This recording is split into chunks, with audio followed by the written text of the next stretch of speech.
Napakagandang run nga ngayon mga boss idol ang ginagawa ng Golden State Warriors matapos silang manalo ngayong araw kontra sa Toronto Raptors. Take note mga boss idol, ito nga ang pangalawang game ng kanilang back-to-back schedule. Kaya naman sobrang nakakapagod nga, lalo Toronto Raptors pa ang kanilang nakalaban. Dagdag pa nga dyan mga boss idol, kahit man nga maganda ang resulta ng kanilang mga laro, medyo hindi naman nga maganda ngayon ang balita tungkol kay Andrew Wiggins. Dahil mukhang nangyari na naman muli ang nangyari sa kanila last season matapos rin itong mawala sa kanilang lineup. Tatalakayin na rin natin dito ang pinakamagong kinuhang sentro ng Los Angeles Lakers. Pero bago yan, please don't forget to hit the notification bell at mag-subscribe sa ating channel.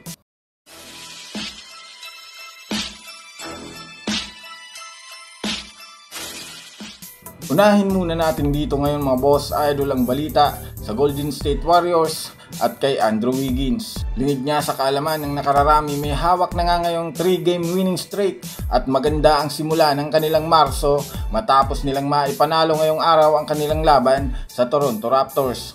Kahit man nga hawak ng Raptors ang momentum sa simula, ay nagawan pa rin naman nga nila ng paraan para makontain at manalo sa nasabing laban. Dahil na rin naman sa pagkawala ni Scottie Barnes sa Toronto Raptors, dito na nga sila nagsimulang gumanda ang laro. Sa tulong na rin ni Jonathan Kuminga at Stephen Curry, umabanti muli sila sa pangsyam na pwesto. Pero kahit man nga ganun, may isang player pa rin naman sa kanila ang napabalitang mawawala muli pansamantala sa kanilang lineup, at ito nga ay si Andrew Wiggins na ayon kay Shams Charania ng The Athletic, nahaharap na naman sa family issue at binigyan rin naman nga ng Warriors ng oras at espasyo upang masolusyonan at mabigyan ng oras ang kanilang iniisip ngayon. At dahil nga sunod-sunod ang panalo ng Warriors ngayon, maraming mga fans na nagsasabing hindi na nga daw kailangan pa ng kanilang team si Andrew Wiggins at kayang-kaya na nga daw nilang manalo hanggang sa playoffs.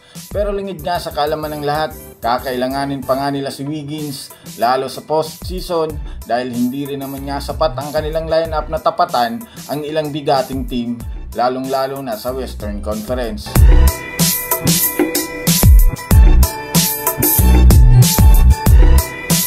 Sa kabilang dako naman tayo mga boss idol, dito naman tungkol sa Los Angeles Lakers. Alam naman nga ninyo na dalawang sentro lamang nga ngayon ang aktibo sa lineup ng Lakers, at ito nga ay si Jackson Hayes at si Anthony Davis.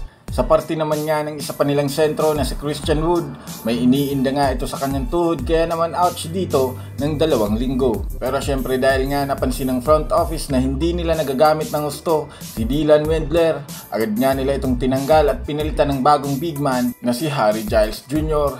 Isa nga itong 6'10" big man na kahit man payat, may abilidad pa rin naman nga na kumuha at masipag sa ilalim ng basket, lalo sa offensive rebound. Huli nga itong nakapaglaro sa team ng Brooklyn Nets at nag-average siya dito ng 3.4 points a game. Kung titignan, mababa nga dito ang kanyang scoring dahil na rin naman sa limitadong minuto.